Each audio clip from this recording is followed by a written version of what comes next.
serius, Putin, Taliban. Itulah yang dipilih Rusia sebagai mitra strategis berikutnya. Kami bahkan tak akan memberi pengantar untuk yang satu ini, karena keputusan terbaru Putin terlalu konyol hingga sulit dipercaya. Tapi ini benar, inilah wujud dari keputusasaan. Pertama Korea Utara, sekarang Taliban. Seberapa rendah Rusia akan jatuh saat Putin putus asa mencari sekutu dari sisa-sisa yang ada?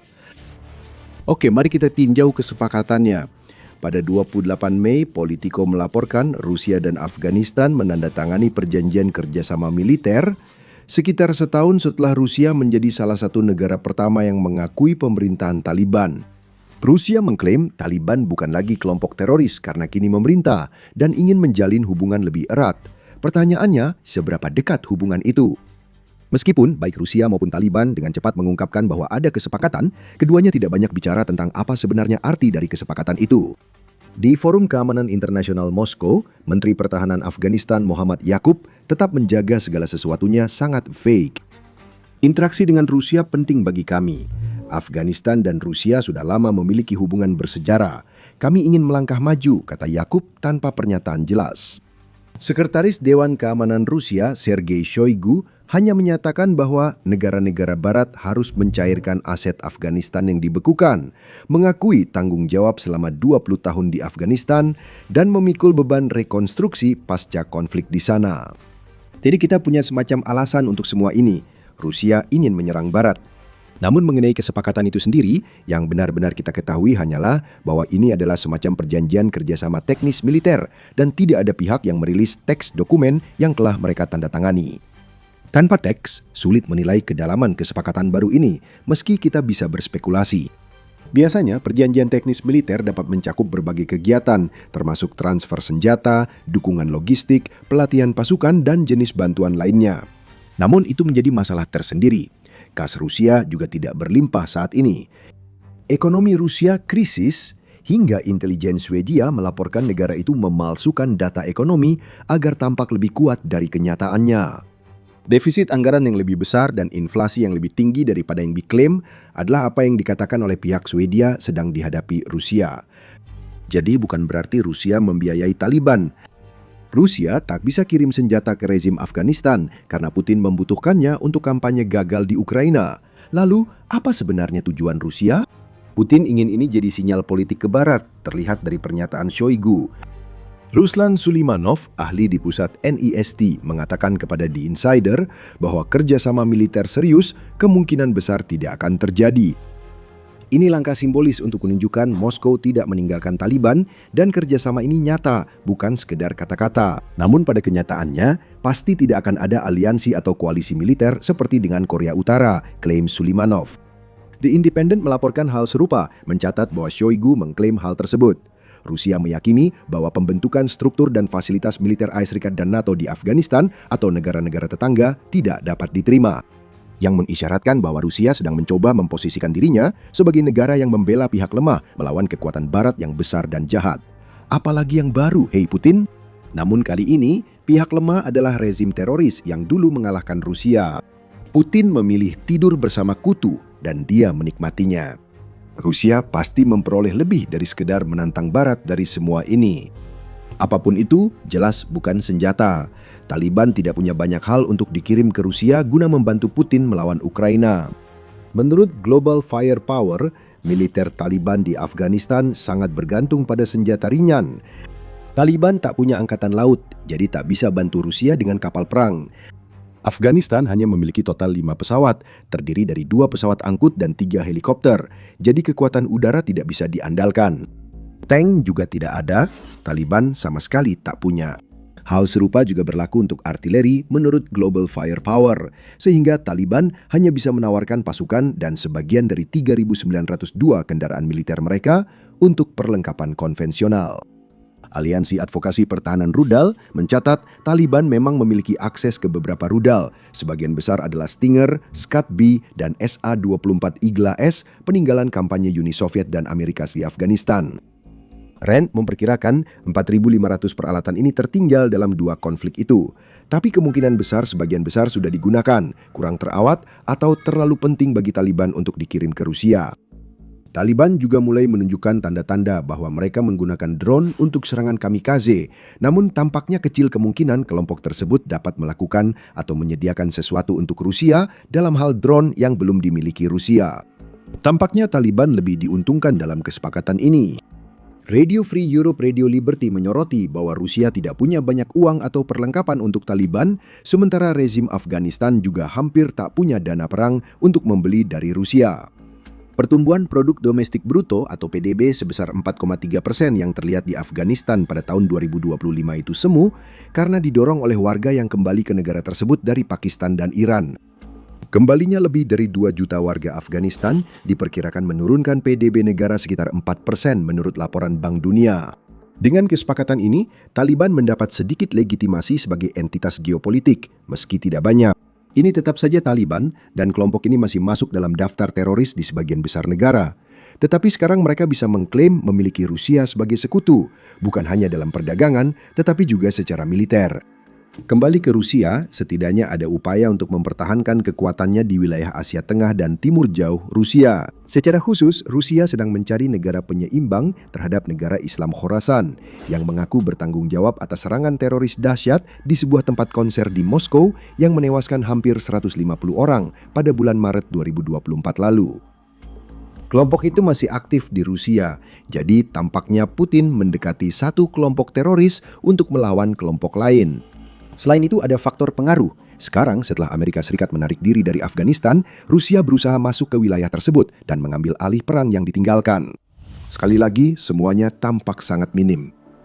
Satu-satunya alasan lain mengapa Rusia mungkin ingin membuat kesepakatan seperti ini adalah karena Putin percaya dia mungkin bisa mendapatkan tenaga dari Taliban yang bisa dia kirim untuk mati di garis depan di Ukraina. Dia pernah melakukan itu sebelumnya dengan negara lain. Korea Utara mengirim hingga 15.000 tentara ke Rusia antara musim gugur 2024 dan akhir 2025 menurut laporan Dewan Hubungan Luar Negeri. Taliban tidak jauh lebih kuat dalam jumlah personel dibandingkan perlengkapan mereka yang buruk. Afghanistan memiliki 75.000 personel aktif di militernya dan 90.000 pasukan paramiliter lainnya yang sebagian besar dibutuhkan untuk membantu Taliban mempertahankan kekuasaannya. Begitulah kediktatoran militer bekerja. Anda tak bisa mempertahankannya jika mengirim pejuang terbaik mati di negara lain. Selain itu, seperti yang dikatakan oleh Alexei Zakharov, seorang rekan di Observer Research Foundation yang berbasis di India kepada Independent, Taliban tidak sedang mengawasi versi Afghanistan yang stabil. Taliban tengah menghadapi ketidakstabilan di utara Afghanistan dan kesulitan menjaga perbatasan selatan dengan Pakistan. Zakharov mencatat, Rusia kecil kemungkinan menukar senjata canggih ke Korea Utara demi membujuk Taliban mengirim tentara. Jadi kita kembali ke inti dari kesepakatan ini sebenarnya. Semuanya bisa dirangkum dalam satu kata. Rusia menekan kesepakatan dengan Taliban karena tak bisa membuat kesepakatan serupa di tempat lain. Ini adalah kisah tentang menurunnya pengaruh geopolitik Putin dan dampaknya bagi Rusia yang akan segera kami jelaskan secara rinci. Sebelum lanjut, inilah alasan kami membuat The Military Show, untuk menjelaskan bagaimana kekuasaan sebenarnya bergerak atau nyaris tidak bergerak. Jika suka video ini, jangan lupa berlangganan agar tidak ketinggalan konten berikutnya. Mari kita mulai dengan hal yang jelas. Rusia kini mendekat ke musuh lamanya. Perubahan hubungan geopolitik sudah sering terjadi. Musuh lama bisa jadi teman dan sebaliknya sepanjang sejarah. Kesepakatan Rusia dan Taliban menunjukkan Presiden Rusia ingin mengembalikan kejayaan Uni Soviet dengan menjalin hubungan dengan organisasi yang dulu coba dihancurkan Uni Soviet pada 1980-an. Perang selama 1 dekade antara Afghanistan dan Uni Soviet telah merenggut 15.000 tentara Rusia. Bagi negara lain, hal itu cukup memalukan hingga membuat mereka enggan membuat kesepakatan seperti Rusia dan Taliban. Bagi Putin, 15.000 korban jiwa itu kurang dari setengah jumlah korban Rusia dalam sebulan di Ukraina. Mungkin itu membuat lebih mudah melupakan masa lalu. Tetap saja, mereka mempermalukan Rusia dengan cara yang tidak akan terlampaui sampai kampanye bencana Putin di Ukraina. Fakta pemimpin Rusia kini mudah menandatangani dan memamerkan kesepakatan pertahanan dengan kelompok ini menandakan betapa Rusia telah jatuh dalam geopolitik. Saat ini Rusia pada dasarnya mengatakan iya kepada pemerintah manapun, tidak peduli seberapa rapuh pemerintah itu akan membawanya. Korea Utara sudah cukup buruk. Perjanjian pertahanan bersama Rusia Korea Utara tahun 2024 membuat orang bertanya seberapa jauh Putin mencari sekutu. Kim Jong-un dan pemerintahnya membalas Rusia atas teknologi dan uang tunai dengan mengirim tentara seperti yang disebutkan sebelumnya. Tapi Putin menunjukkan dirinya sebagai seseorang yang akan bersekutu dengan siapa saja, bahkan dengan iblis, jika itu berarti peluangnya untuk menang dalam perang di Ukraina jadi lebih besar. Tapi setidaknya Korea Utara masih bisa memberikan sesuatu. Prajurit, roket, dan peralatan militer telah dikirim dari Pyongyang baik sebelum maupun sesudah kesepakatan 2024 ditandatangani. Bahkan pada Desember 2025, Kim Jong-un mengonfirmasi bahwa pasukan Korea Utara masih beroperasi di Rusia, di mana mereka tampaknya ditugaskan untuk membersihkan ranjau di wilayah Kursk. Tapi Rusia tidak akan menerima hal seperti itu dari Taliban. Tidak ada quid pro quo di sini, tak ada uang atau teknologi ditukar dengan pasukan atau perlengkapan. Hanya sebuah kesepakatan yang memberitahu kita bahwa Putin menyadari bahwa dia tidak punya tempat lagi untuk berpaling. Ini sebenarnya bukan tentang menentang AISek, dan tentu saja bukan tentang Taliban membantu Rusia mengalahkan Ukraina. Yang kita lihat dalam kesepakatan ini adalah napas terakhir dari seorang pemimpin Rusia yang telah melihat pengaruh globalnya runtuh dari bawah kakinya. Beberapa tahun terakhir sulit bagi Putin untuk mewujudkan ambisinya menjadikan Rusia pusat tatanan dunia baru. Setiap kali Putin mendukung sebuah rezim belakangan ini, rezim itu tampaknya runtuh. Kita melihatnya di Suriah menjelang akhir tahun 2024. Runtuhnya rezim Assad membuat Rusia kehilangan prestis karena senjata dan dukungan Moskow gagal menghentikan pemberontakan, hingga Bashar al-Assad harus melarikan diri demi keselamatan. Di Venezuela, Putin menjadikan diktator Nicolas Maduro sebagai sekutunya. Hubungan Rusia dan Venezuela meningkat setelah invasi ke Ukraina, menurut Center for European Policy Analysis, hingga penandatanganan perjanjian kemitraan selama 1 dekade. Semua itu runtuh menjadi debu ketika IS mengeluarkan Maduro dari negara yang ia pimpin, meninggalkan Putin tanpa sekutu utama di Amerika Selatan. Dan setelah operasi Epic Fury menewaskan mantan pemimpin tertinggi Iran, Ali Khamenei, dalam 24 jam pertama, Putin pasti bertanya-tanya kemana lagi ia bisa berpaling. Sekutu Rusia kini disingkirkan dari perhitungan. Itu membuat Putin hanya punya Korea Utara dan kini Taliban di Afghanistan. Itu sama sekali bukan deretan kekuatan geopolitik yang mengesankan. Tidak peduli seberapa keras Rusia mencoba mengklaim bahwa itu adalah kenyataannya. Kurangnya pengaruh global Putin sudah terbongkar sebelumnya. Sekarang, luka besar dari kegagalan Rusia terlihat jelas oleh seluruh dunia saat Rusia menandatangani kesepakatan dengan Taliban. Seperti yang dibuktikan Putin dalam setiap runtuhnya aliansi, Rusia tampak tak berdaya menghadapi pengaruhnya yang melemah selain sekedar mengumbar retorika. Tidak ada upaya nyata memulihkan rezim bersahabat dengan Rusia di Suriah, Venezuela, atau Iran. Rusia kini tak lagi berpengaruh besar. Penguatan tatanan regional yang terpecah hanya mungkin lewat kerjasama dengan rezim yang dulu menentang Rusia. Itu bukan diplomasi, melainkan keputusasaan seorang pemimpin yang sadar waktu yang memimpin hampir habis. Tapi bagaimana dengan Tiongkok, mungkin Anda bertanya? Itu adalah sekutu utama yang bisa diandalkan oleh Putin. Ya, benar, Tiongkok telah memasok komponen dwiguna ke Rusia yang sering dipakai pada senjata dan drone Rusia di Ukraina. Tiongkok adalah pembeli minyak Rusia terbesar di dunia, sehingga uang terus masuk ke kas perang Putin. Namun, Xi Jinping bukan sekutu yang Putin harapkan. Tiongkok belum menandatangani perjanjian apapun, seperti kesepakatan pertahanan dengan Rusia yang sekarang sedang ditandatangani dengan Taliban. Dan bukan berarti Putin bisa langsung mendapatkan apa yang dia butuhkan dari Tiongkok hanya dengan menjentikan jarinya. Hal itu terlihat saat kunjungan diplomatik Putin ke Beijing Mei lalu. Meski kunjungan itu menghasilkan lebih dari 20 perjanjian teknologi dan perdagangan menurut BBC, tidak ada tanda-tanda pipa gas yang diinginkan Putin untuk menghubungkan Rusia dan Tiongkok makin dekat untuk terwujud. Putin harus menerima bahwa Tiongkok tak menganggap Rusia sebagai sekutu. Beijing melihat Moskow sebagai alat untuk memperoleh minyak murah dan keuntungan geopolitik. Alat akan dibuang ketika sudah tidak berguna lagi. Putin sadar Xi memegang kendali penuh atas hubungan Rusia-Tiongkok dan Xi bisa memutus hubungan tanpa risiko besar jika Putin membuatnya marah. Hubungan itu mengikuti ketentuan Tiongkok, sebab Rusia hanya menyumbang 4% perdagangan internasional Tiongkok, meski Beijing sangat penting untuk rencana Putin. Tiongkok bisa bertahan dan kemungkinan besar berkembang tanpa Rusia. Sebaliknya, tidak demikian.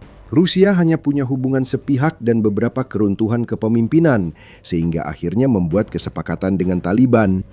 Jika belum cukup memalukan bagi Putin, harus mencari sekutu sejauh itu, kesepakatan terbaru Rusia muncul saat Ukraina mulai menjadi pemain kekuatan di Timur Tengah. Saat Rusia berupaya melindungi diri di Asia Tengah, Ukraina menandatangani kesepakatan pertahanan 10 tahun dengan Arab Saudi, Qatar, dan Uni Emirat Arab. Ukraina benar-benar memperoleh sesuatu dari kesepakatan itu. Negara-negara Teluk yang pernah diserang drone Shahid seperti yang dipakai Rusia di Ukraina, menukar minyak, uang, dan mungkin peralatan militer dengan keahlian Ukraina menghadapi drone tersebut.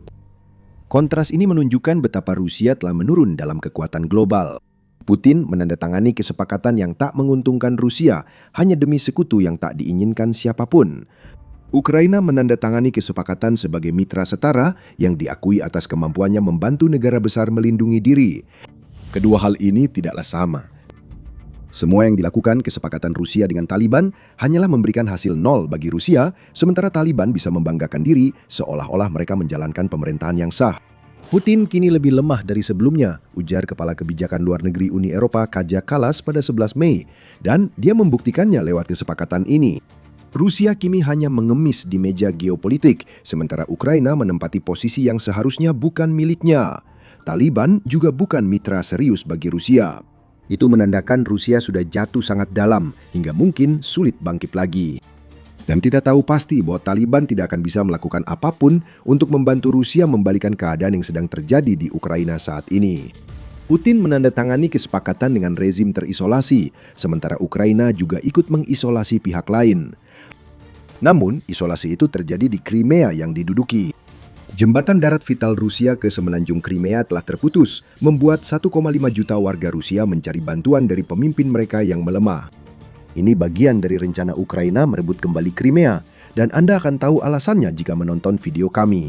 Dan jika Anda menikmati video ini, pastikan Anda berlangganan The Military Show agar Anda bisa melihat lebih banyak liputan kami tentang perkembangan terbaru dalam geopolitik. Dan seperti biasa, terima kasih telah menonton.